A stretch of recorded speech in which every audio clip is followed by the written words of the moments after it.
রাহুল তার পরিবারের সাথে মাঝ সমুদ্রে নৌকা ভ্রমণে ছিল, কিন্তু হঠাৎ সবাইকে অবাক করে দিয়ে সে নৌকা থেকে ঝাঁপ দেয় এবং সাঁতরে দূরে সরে যেতে থাকে।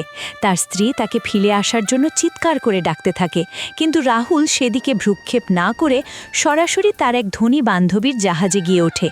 সেখানে সে তার নতুন সঙ্গিনীর সাথে মেতে ওঠে, আর ওদিকে তার অসহায় স্ত্রী ও সন্তানেরা মাঝ সমুদ্রে কান্নায় ভেঙে পড়ে। ঠিক সেই মুহূর্তে সমুদ্রে এক ভয়াবহ ঝড় শুরু হয়। রাহুলের স্ত্রী আপ্রাণ চেষ্টা করে তার সন্তানদের রক্ষা করার জন্য। ঠিক সেই সময় মনিকা নামে এক মেয়ে তার স্পিডবোট দিয়ে যাচ্ছিলেন।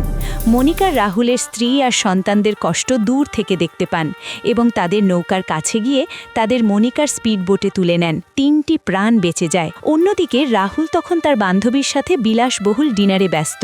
কিন্তু আমার কষ্ট একটাই, তোমরা লাইক কমেন্ট শেয়ার করো না, আমাকে ভালোবাসে ভিডিওটি শেয়ার করো।